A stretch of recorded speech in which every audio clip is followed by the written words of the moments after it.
Hello and welcome into my tips, tricks and fun stuff video for Fallout 4, the series where we deep dive into games and find some fun Easter eggs, tips and tricks for all sorts of games from all sorts of genres. I hope you enjoy, and if you do, don't forget to hit like and subscribe, it helps me out massively. Let's get into it.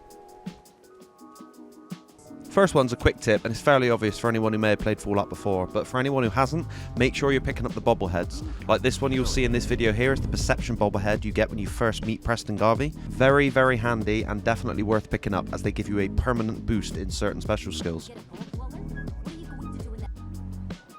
Now time for a weird one. If you head to this location on the map, you will find something aptly known as Cat Cabin. Now at this cabin there are multiple cats, as well as loads of pictures of cats on the wall. No idea what this is a reference to, but I guess who lived there was or is a massive cat fanatic.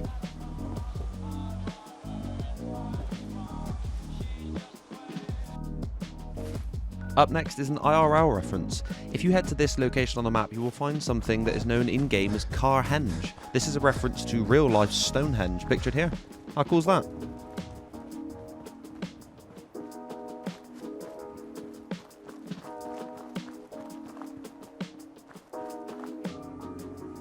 This is a personal favourite of mine. For those of you that have picked up the red Menace holotape, you may notice that it's very familiar to an old-fashioned video game. This is because it's an almost direct copy of the original Donkey Kong. Look at this.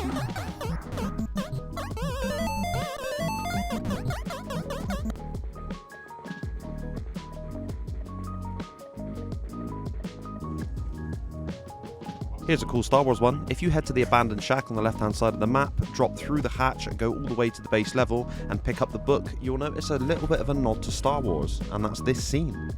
These aren't the droids you're looking for.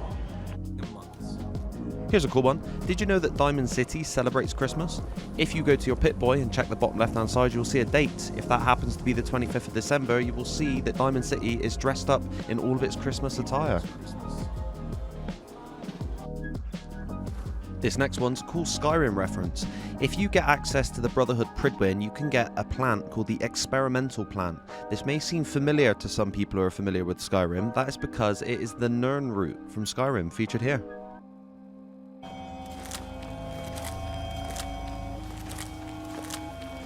This one's a cool retro movie nod. For those of you that are Jaws fans, you might have noticed this scene depicted inside of Fallout 4. This is the captain falling towards Jaws' mouth, or a subtle nod towards it in the Fallout world.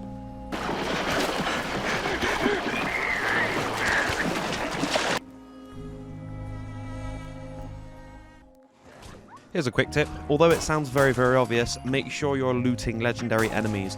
Some of them drop some incredibly useful weapons and armor, although some of it can be rubbish, some of them can be amazing, so make sure you loot them. Here's a cool one for Simpsons fans. If you look around certain TVs scattered around the wasteland on Fallout 4, you'll notice some of them have the branding Radiation King. This is a nod to certain TVs featured in The Simpsons. I'm not even joking. Look at this.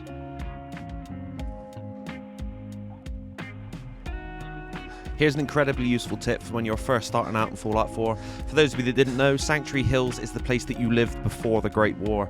Now, if you revisit your house in Sanctuary Hills, which is the one that Codsworth is outside of, under Sean's crib you will find a special book. If you interact with this, it allows you to boost any one of your special skills once. This is incredibly handy. Make sure you use it. Here's an absolute Fallout classic of an Easter egg. As with many games before, you can find a crashed UFO in Fallout 4 at this part of the map.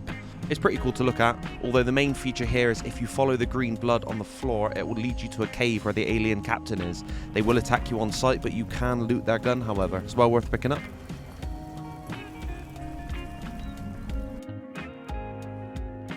And finally, here's the last cool bit I've got for you today about Fallout 4. Not so much an Easter egg, or more a hidden enemy. Now, this enemy is known as Swan and can be found in Swan's Pond, an incredibly powerful super mutant behemoth.